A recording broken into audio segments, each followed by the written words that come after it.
2026년 7월 25일 미국 캘리포니아 세계 반도체 업계를 뒤집는 소식 하나가 터집니다.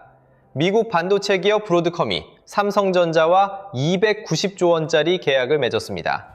이 나노파운드리, 차세대 메모리 HBM4, 첨단 패키징까지 한 묶음으로 2030년까지 밀어주겠다는 겁니다.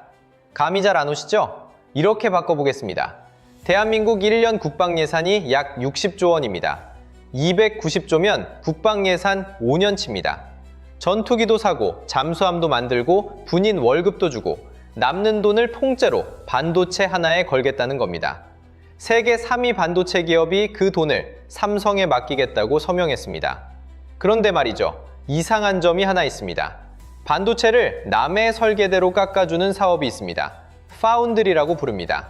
쉽게 말하면요. 손님이 도면을 들고 오면 그 도면대로 물건을 깎아서 납품하는 가게입니다. 설계는 손님이 하고 제조만 합니다. 이 시장에서 TSMC의 점유율은 69.9%입니다. 삼성은 7.2%, 10배 차이입니다. TSMC가 파운드리 매출 10원을 벌 때 삼성은 1원을 법니다.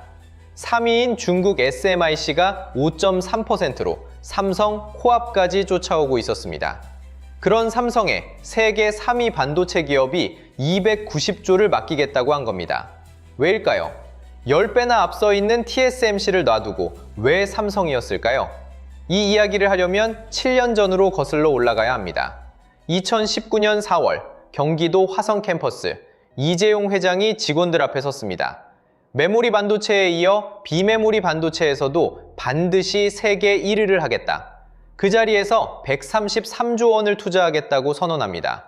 직원 1만 5천 명을 새로 뽑겠다고 했습니다. 시장은 비웃었습니다. 파운드리는 TSMC가 30년 동안 쌓아 올린 왕좌입니다. 한 번도 1등을 내준 적이 없습니다. 애플이 줄을 서고 엔비디아가 줄을 서고 AMD가 줄을 서는 가게입니다. 거기에 도전하겠다고 133조를 건다는 건 동네 가게가 대형마트를 이기겠다고 전 재산을 거는 것과 다르지 않았습니다. 그런데 말이죠. 7년이 지난 2026년 7월 세상이 비웃던 그 선언이 290조짜리 계약서로 돌아왔습니다. 그 7년 사이에 무슨 일이 있었는지 지금부터 이야기하겠습니다. 290조의 무게를 이해하려면 먼저 TSMC가 어떤 회사인지를 알아야 합니다.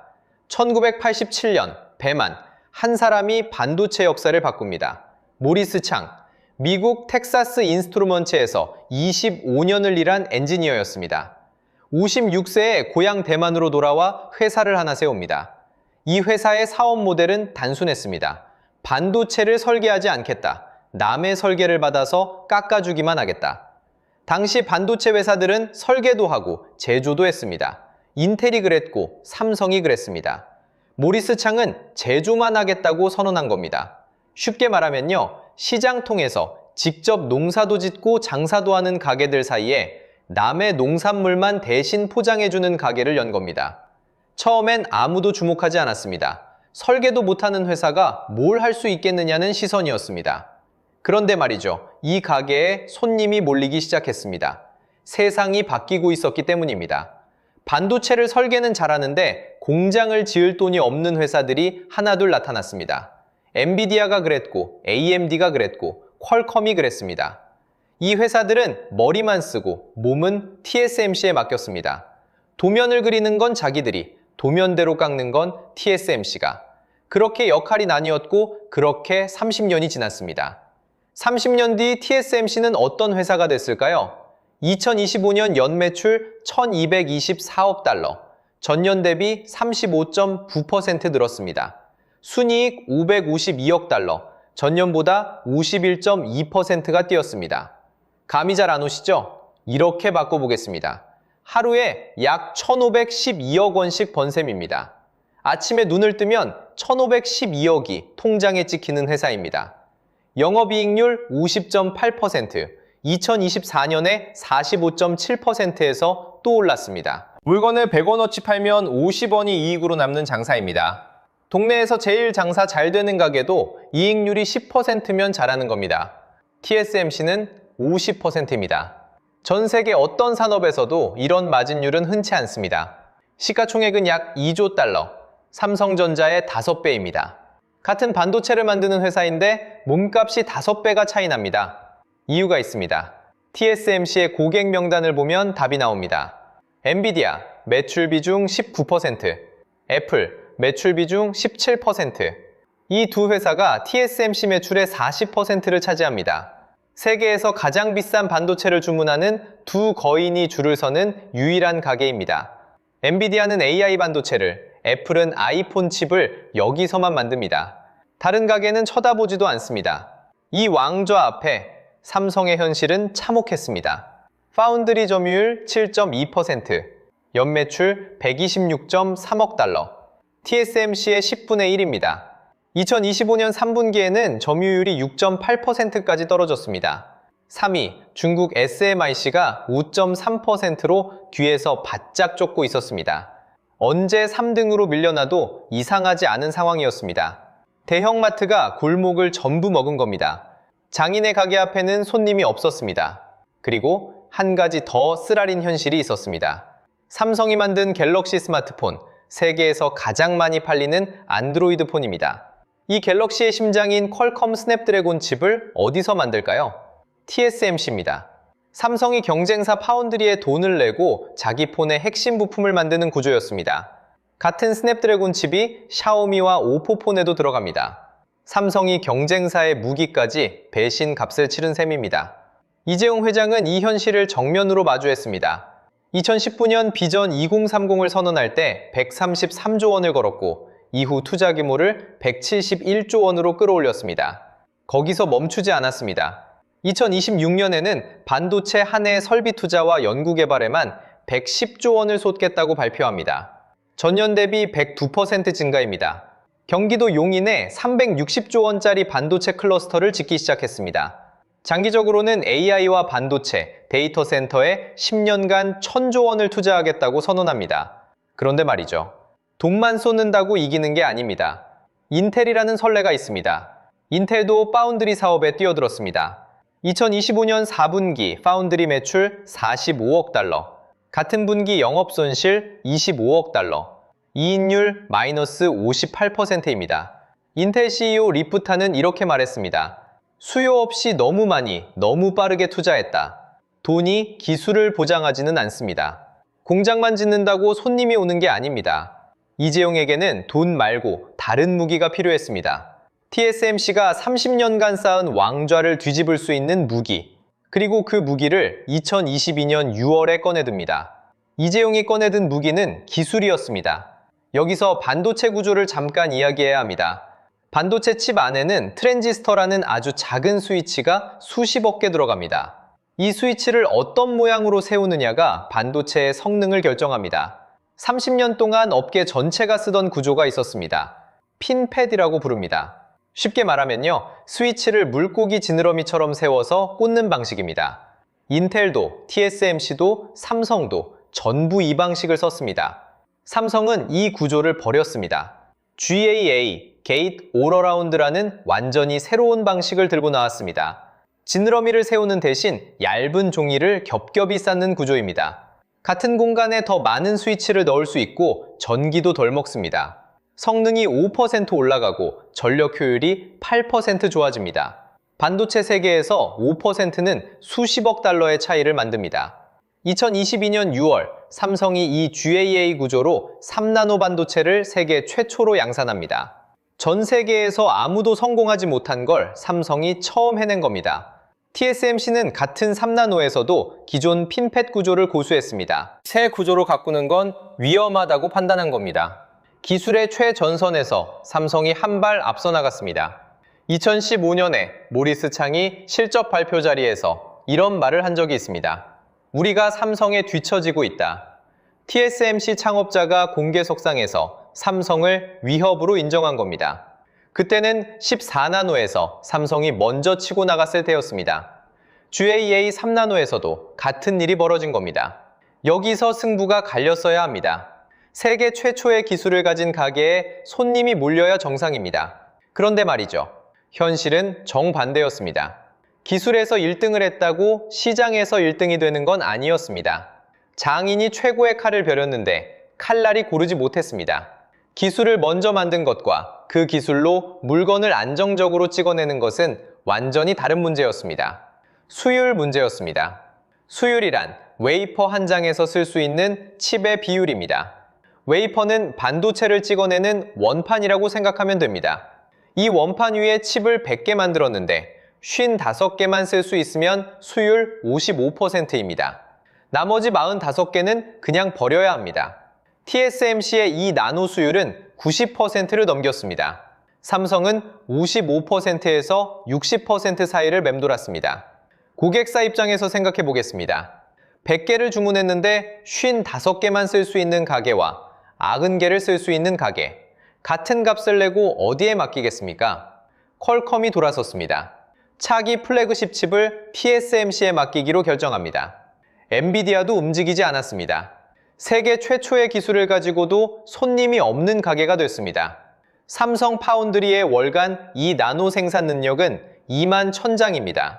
TSMC는 10만 장, 5배 차이입니다.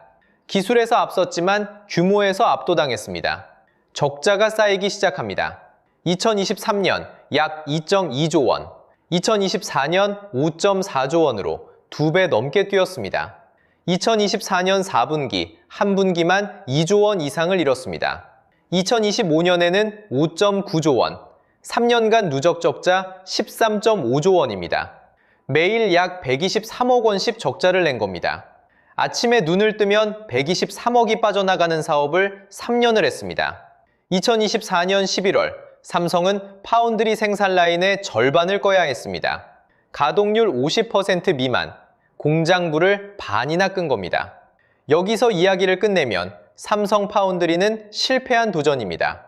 GAA 세계 최초라는 기술적 성취에도 불구하고 시장에서 외면받은 비극, 깔끔한 결론입니다. 그런데 이재용은 적자를 내는 동안 가만히 있지 않았습니다.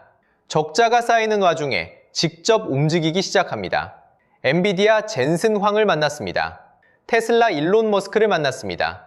AMD 리사수를 만났습니다. 대기업 회장이 직접 영업을 뛴 겁니다. 보통 이 규모의 계약은 부사장급이 움직입니다. 그런데 이재용은 적자를 내면서 직접 고객의 문을 두드렸습니다. 가게가 적자인데 사장이 직접 전단지를 돌린 겁니다. 동시에 수율을 끌어올렸습니다. 2024년 하반기 50% 미만이었던 가동률이 2025년 하반기 60%까지 올라갔고 2026년 1분기에는 80%를 돌파합니다. 1년 반 만에 가동률을 거의 2배로 끌어올린 겁니다. 적자를 내면서도 기술자들을 내보내지 않고 라인을 줄이면서도 연구개발은 오히려 늘렸습니다. 흑자 전환 목표도 원래 2027년이었는데 2026년 하반기로 앞당겼습니다. 여기서 결론 내리시면 반쪽만 보시는 겁니다. 이재용이 수율을 올리고 직접 영업을 뛰는 동안 왕좌에 앉아있던 TSMC에 균열이 생기고 있었습니다. 아무도 무너뜨리지 못할 것 같았던 대형마트에 금이 가기 시작한 겁니다. 첫 번째 균열은 대만 정부에서 시작됩니다.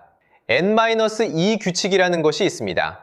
TSMC가 해외에 공장을 지을 때 대만 본토에서 쓰는 최첨단 기술보다 2세대 이전 기술까지만 내보낼 수 있다는 규칙입니다. 대만 정부 입장에서 TSMC는 실리콘 방패입니다. 최첨단 반도체를 대만에서만 만들 수 있으면 어떤 나라도 대만을 함부로 건드리지 못합니다. 모리스 창 본인도 이 점을 명확히 인정했습니다. TSMC가 중국의 대만 침공을 억제하는 힘이라고 말한 바 있습니다. 그래서 기술을 섬 밖으로 내보내지 않는 겁니다. 그런데 말이죠. 이게 고객사 입장에서는 심각한 문제가 됩니다. 미국 애리조나에 TSMC 공장이 있어도 거기서는 최신 칩을 만들 수 없다는 뜻입니다. 미국 기업들은 지정학적 리스크 때문에 자국 땅에서 최첨단 반도체를 생산하고 싶어 합니다. 2024년 4월 대만에 규모 7.2의 지진이 닥쳤습니다. 25년 만에 최대 규모였습니다. 세계 첨단 칩의 90%를 한 섬에 의존하고 있다는 현실이 적나라하게 드러난 순간입니다. 기업들은 불안해졌습니다. TSMC에 맡기면 미국 내 최첨단 생산이 안 됩니다. 애리조나 공장도 인력 부족과 비용 초과로 계속 지연되고 있었습니다. 미국 내 인허가 기간은 대만의 2배입니다. 삼성은 텍사스 테일러에 60조 원짜리 공장을 짓고 있습니다. 미국 정부로부터 64억 달러 보조금도 받았습니다. 여기서 이 나노 최첨단 칩을 만들 수 있습니다. 테슬라 AI 칩이 이 공장에서 생산될 예정입니다. TSMC가 못하는 것을 삼성이 할 수 있게 된 겁니다. 두 번째 균열은 TSMC 스스로의 무게에서 옵니다. 엔비디아와 애플, 이 두 회사가 매출의 40%를 차지합니다. 이 나노 공정 용량의 상당 부분이 이미 이 두 회사에 예약되어 있습니다.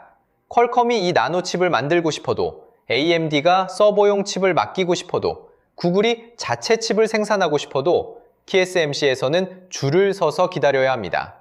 대형마트가 너무 잘 돼서 오히려 새 손님을 받지 못하는 상황이 된 겁니다.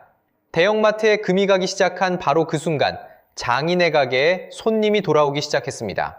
실록은 이 장면을 이렇게 기록합니다. 2026년 7월 25일, 30년 동안 최첨단 공정을 한결같이 TSMC에 맡겨왔던 브로드컴이 삼성에 290조 원을 맡깁니다. 브로드컴 CEO는 이렇게 말합니다. TSMC는 너무 비싸고 너무 느리다. 30년 단골이 돌아선 겁니다. 브로드컴만이 아닙니다. 테슬라가 삼성과 23조 원 계약을 맺었습니다. AI 칩을 텍사스 테일러 공장에서 이 나노로 찍겠다는 겁니다. AMD도 2세대 이 나노 공정으로 서버 CPU를 삼성에 맡기기로 합니다. 구글도 미국 내 이 나노 생산을 삼성과 논의하고 있습니다. 엔비디아까지 삼성 파운드리 고객으로 합류했습니다. 이 290조짜리 계약에는 이 나노 파운드리만 들어간 게 아닙니다. 차세대 메모리, HBM4와 첨단 패키징까지 한 묶음입니다. 반도체 설계부터 제조, 메모리, 포장까지 한 지붕 아래서 해결하는 건 세계에서 삼성만 가능합니다. TSMC는 메모리가 없습니다. 인텔도 메모리가 없습니다. 파운드리와 메모리를 동시에 공급할 수 있는 회사는 이 행성의 삼성전자 하나뿐입니다. 이것이 이재용이 7년 동안 13.5조 원의 적자를 견디면서 준비한 진짜 무기였습니다. 실록은 이 장면을 이렇게 기록합니다. 2026년 7월 25일 미국 캘리포니아, 브로드컴 CEO 혹탄이 기자들 앞에 섰습니다. 세계 3위 반도체 기업의 수장이 한마디를 던집니다. TSMC는 너무 비싸고 너무 느리다. 30년 동안 최첨단 칩을 TSMC에만 맡기던 회사입니다. 그 30년 단골이 가게 주인한테 등을 돌린 겁니다. 그리고 삼성전자와 290조 원짜리 MOU를 체결합니다. HBM4 메모리, 2나노 파운드리, 첨단 패키징까지 통째로 삼성에 맡기겠다는 계약이었습니다. 그런데 말이죠. 이 한마디가 떨어지기까지 눈에 보이지 않는 싸움이 있었습니다. 이재용 회장이 직접 뛴 싸움입니다. 적자가 5년째 이어지고 있었습니다. 2024년 하반기에는 가동률이 50% 아래로 떨어졌습니다. 공장 생산 라인 절반에 불을 꺼야 했습니다. 쉽게 말하면요, 주문이 없어서 기계 절반을 창고에 넣어둔 겁니다. 그 상황에서 이재용 회장은 젠슨 황을 만났습니다. 일론 머스크를 만났습니다. 리사수를 만났습니다. 회장이 직접 거래처를 돌며 영업을 한 겁니다. 재벌 총수가 발로 뛰는 모습은 흔한 장면이 아닙니다. 그 영업의 결과가 하나씩 나타나기 시작했습니다. 2025년 하반기 가동률이 50%에서 60%로 올라갔습니다. 2026년 1분기에는 80%를 돌파했습니다. 1년여 만에 최고치를 찍었습니다. 비어있던 생산 라인에 불이 다시 켜진 겁니다. 기계를 꺼놨던 공장이 24시간 돌아가기 시작한 겁니다. 브로드컴만이 아닙니다. 테슬라가 23조 원짜리 AI 칩 계약을 삼성에 맡겼습니다. 텍사스 테일러 공장에서 생산됩니다. AMD가 차세대 서버 CPU를 삼성 2나노 공정으로 만들겠다고 했습니다. 구글이 미국 내 2나노 생산을 삼성과 논의하기 시작했습니다. 엔비디아까지 삼성 파운드리 고객 목록에 이름을 올렸습니다. TSMC 한 곳에 줄을 서던 손님들이 하나씩 장인의 가게 문을 두드리기 시작한 겁니다. 290조 원의 무게를 다시 생각해 보겠습니다. 5년간 매일 123억 원씩 적자를 냈습니다. 기술은 세계 최초였지만 칼날이 울퉁불퉁해서 손님이 떠났습니다. 회장이 직접 영업을 뛰면서도 시장은 삼성 파운드리를 접을 거라는 소문을 냈습니다. 2024년에는 파운드리 단독으로 분기 2조 원 넘는 손실을 낸 적도 있습니다. 그 바닥에서 회사를 접는 대신 라인을 정비하고 수율을 올리고 고객을 한 명씩 데려온 겁니다. 그리고 그 5년의 끝에서 세계 3위 반도체 기업이 국방 예산 5년치를 들고 찾아왔습니다. 장인의 가게에 손님이 돌아오기 시작했습니다. 손님이 돌아온 것만으로 끝나는 이야기였다면 여기서 멈췄을 겁니다. 그런데 말이죠. 진짜 전쟁은 지금부터 시작됩니다. 2나노, 반도체 역사상 가장 미세한 회로를 새기는 기술입니다. 감이 잘 안 오시죠? 머리카락 한 올의 두께를 5만 등분한 것 중 하나입니다. 그 선 위에 전기 신호가 오가는 길을 만드는 겁니다. 이 2나노를 먼저 양산하는 회사가 앞으로 10년의 파운드리 왕좌를 가져갑니다. TSMC는 2025년 말에 2나노 양산을 시작했습니다. 삼성은 2026년 상반기에 뒤따라 들어갔습니다. 3나노에서 3년이나 벌어졌던 격차가 반년으로 줄었습니다. 수율도 달라졌습니다.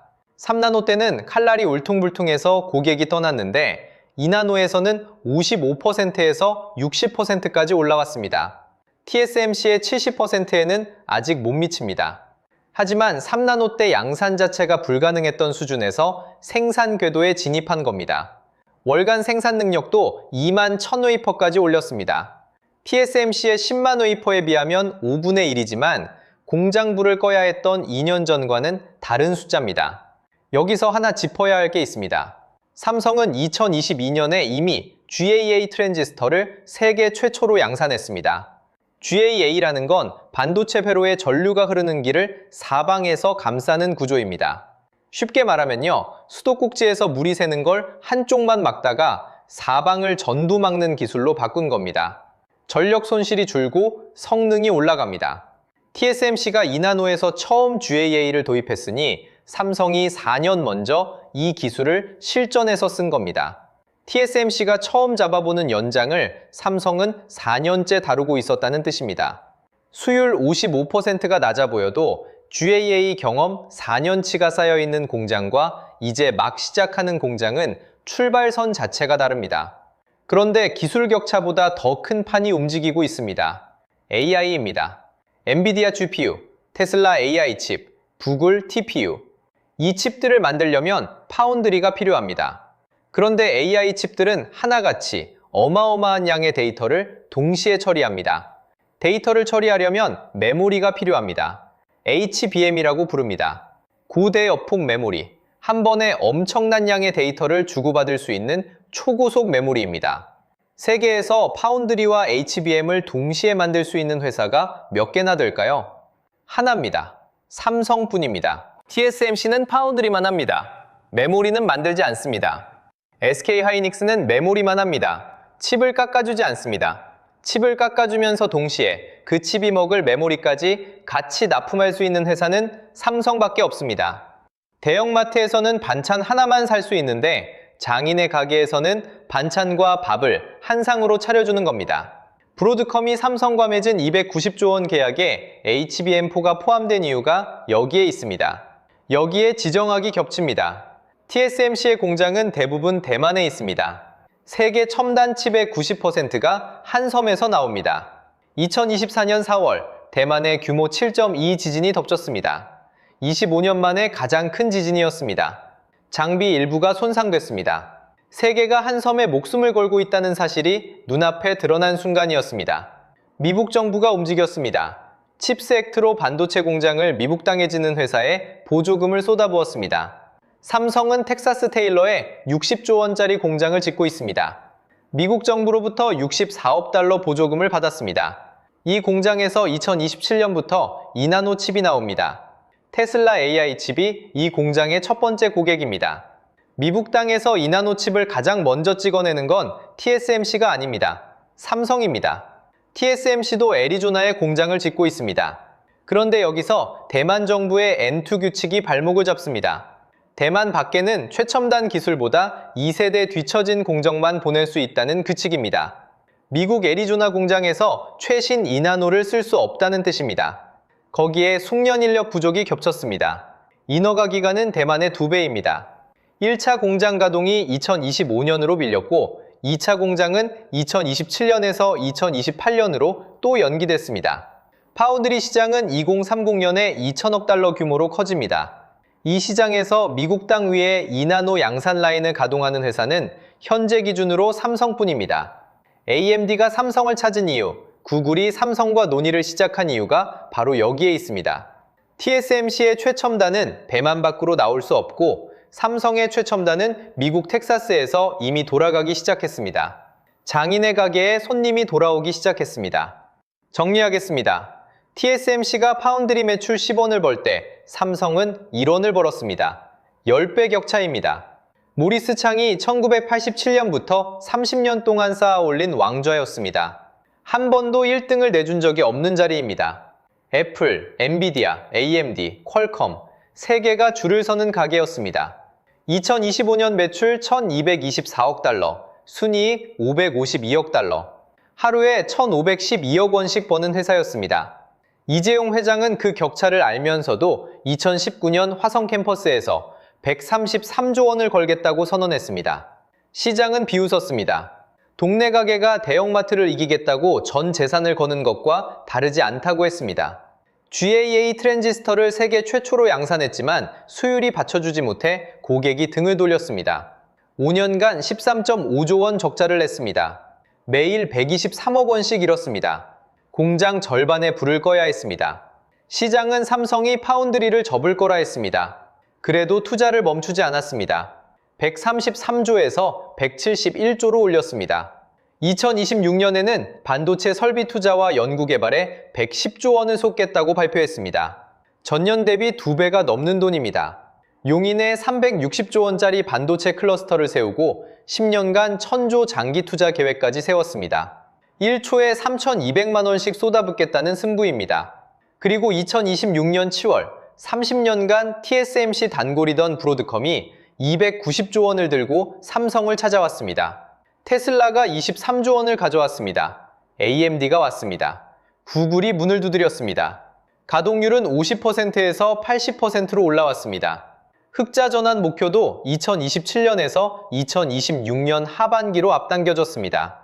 미국 텍사스에서 2나노 칩이 나오기 시작했습니다. TSMC의 최첨단은 대만 정부의 N이 규칙 때문에 대만 밖으로 나올 수 없는데 삼성의 최첨단은 미국에서 돌아가고 있습니다. 파운드리와 HBM을 동시에 내놓을 수 있는 회사도 세계에서 삼성 하나뿐입니다. 30년 왕좌에 금이 가기 시작한 겁니다. 이 금이 왕좌를 무너뜨릴지 TSMC가 메울지는 아무도 모릅니다. 숫자는 재무제표에 찍히지만 접지 않는 승부를 선택한 건 사람입니다. 이재용의 171조가 30년 왕좌를 무너뜨릴까요? 10배 격차는 끝내 넘을 수 없는 벽일까요? 판단은 여러분께 맡기겠습니다.